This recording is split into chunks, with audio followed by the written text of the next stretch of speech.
Hello, everybody. Welcome back. Yes, I'm actually continuing Kentauri Dreams. This is episode 2, and you join me just at the start when I'm researching some new technologies for advancing. In the time that between the last video and this one, I have researched survivability, which adds all my life support things. Actually, no, not all my life support things. There's still some more. But it adds a bunch of life support things. And I've also researched basic science. And this has gotten me to a good amount of science. So, let's just get going. I'm going to get flight control, as we've also got this, which is an important thing. But we're also going to need stability, because that's a bit more essential. So we're going to research these two. And now we can't research anything more. We're going to need to build a new craft. So, let's get building. You join me here in the evening because, well, I've actually done quite a few missions. I've done 2, actually. Well, what have I done in these missions? I did another suborbital mission, and then what I did is I flew all the way up to just getting to orbit, but then I realised I wouldn't have enough fuel to deorbit, and so I aborted. Sorry guys, this is in editing EAX. What ended up happening is the mission you are about to see failed. I almost got to orbit using the Narvis 1 rocket, which you'll see a second iteration of in a few seconds. But on re-entry after a failed orbit, my craft exploded due to an aerodynamic instability. So thank you for that, and I'm gonna cut now. Yay! Anyways, the Narvis 1 we will not count as a successful craft.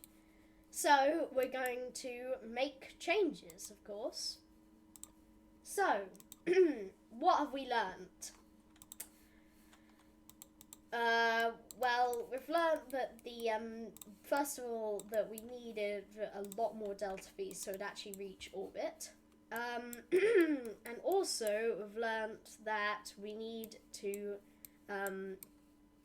have a bit of a better plan. We've learnt a bit more that I need to offset some things a bit closer in so that they don't create as much drag. Like that. That will mean we have much less drag on the craft in the re-entry. But apart from that, now we need a larger engine, which will bring us up. Got quite a high TTWR, so I'm going to do this. And I think I can actually duplicate this. And there we are. We've got a lower TTWR, which is better. And now, instead of keeping a long noodle rocket, for stability, I'm going to add some radial decouplers.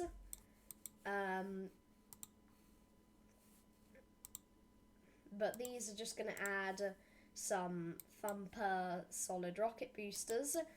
And these, however, these are going to have a specific purpose, because these are all of these are going to be ignited at the same time, producing quite a high TTWR.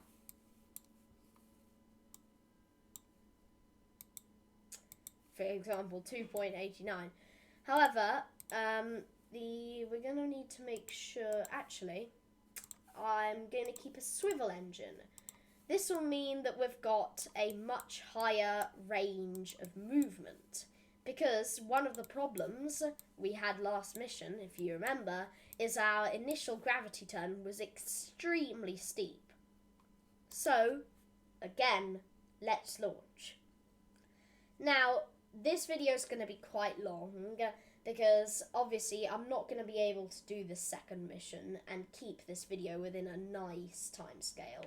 I'm trying to keep my videos within 15 minutes, and because I've got no editing software that I can use, that means I can only record video for 15 minutes. But with all of that out of the way, let's absolutely bloody well launch. Whee! Oh yeah, I forgot. Oh yeah. Oh god. Hold on. That's a launch. The staging must have gone off. Okay. But at least we can be pretty sure that this is going to reach orbit, because we've got much more efficient lower stage engines and we've got much better configuration. So, now, in 3, 2, 1, full throttle and boom, launch. Now, as you can see, we absolutely fly off the pad. And look at this view from the top of the capsule. Luckily though, now I've actually got the power of gravity turning. Gravity turn, not only just a normal gravity turn, but doing it the right way. And I do not know why my craft is insisting on flipping. On spinning. It is really insisting, aren't you? Come on, craft. Come on, give me a break. Come on, give me a break. So, we've now prepared to detach these lower stages. And now we're actually on a proper exit trajectory out of the atmosphere. Ah, finally. Sadly, we're going to need to do this all in the dark, because the only proper way to do a gravity turn is going this way from the KSC, going east. So, stage separation has been confirmed. Secondary engine ignition has also been confirmed. We're going to watch our apoapsis extend to precisely 73 kilometers. Exiting atmosphere in 70 seconds.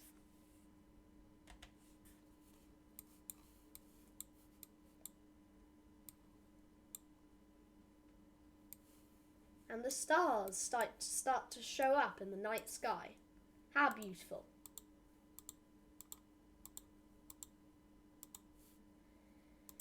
Anyways, this is what it actually looks like without TUFX. Much more boring, but you can see things a bit better. Now I'm actually going to plot a proper maneuver course, which we indeed have enough delta V to do, which is absolutely excellent.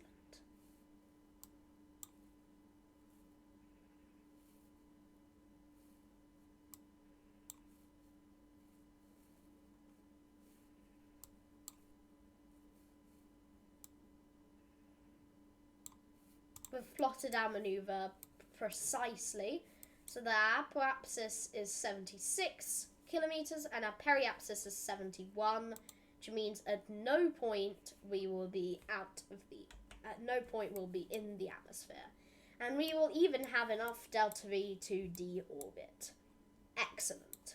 This mission has gone much better than the past. We're going to now log the pressure data. we will observe the goo. We'll log the temperature. And we will re-observe the goo.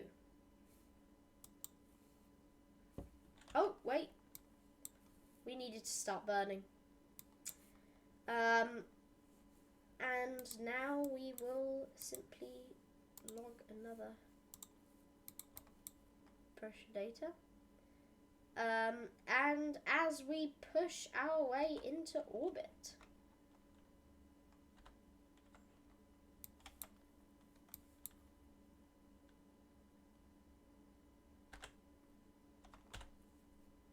.0 meters per second remaining. Perfect. And there you have it, ladies and gentlemen. An orbit. We're going to coast round until we reach the light side. Hold on. Oh, God, no. Wait. I've literally just realised what I've done.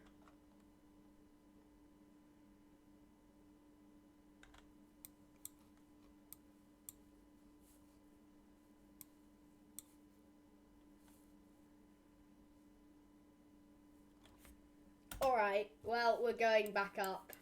Thank God. I was pretty scared for a second. We would have actually started re-entering the atmosphere if I hadn't have done that maneuver. Okay, now we're back out of the atmosphere. Oh. We don't need to worry that much, though. I'm not planning on doing that many orbits around Kerbin. It's not like you can do much. It's not like I've got anything like ScamSat on board. So we are going to collect some data. And now we will get ready to run. Okay. Toggle display. Okay, review data. Here with transfer data. Okay, we've got one barometer left for running experiments, as well as a temperature scanner. We have, and now to conduct the material studies again. And finally, we have. And finally we've done this, which is good. Epic. So, now my friends, it is time to deorbit and say goodbye, because I want to keep this episode short, as I said. So, time to deorbit. We're going to burn all our fuel for deorbiting, because I mean, it's not like we're landing anywhere specific. Now, we're going to prepare for re-entry. We're flying at a very, very high altitude, so the re-entry is going to happen in, it's going to happen in about a minute for the game. I don't know where we're going to re-enter, though. Probably over the ocean between these two continents. I'm not sure where this is, actually. Because I know a bunch of locations on Kerbin, because I sometimes just do weird flights between them, which is always fun. Anyway, why am I telling you this? Oh, hold on. Closed doors. We better close our doors. Alright, we're going to turn off physics warp, because I think that's what went wrong last time.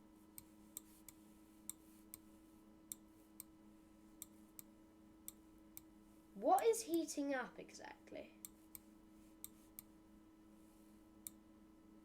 No, don't you dare. No, you are going to prograde. Whether you like it or not, you are going to prograde. Sounded so menacing. Anyways, we have now entered the lower parts of the atmosphere. because I wanted to log the stuff here. Anyways, we've logged our experiment and we are ready for a splashdown. So, we're going to warp our way down. For some reason, it doesn't keep on prograde. I'm gonna now leave it because, well. And once we reach 200 meters per second, I will deploy the parachute.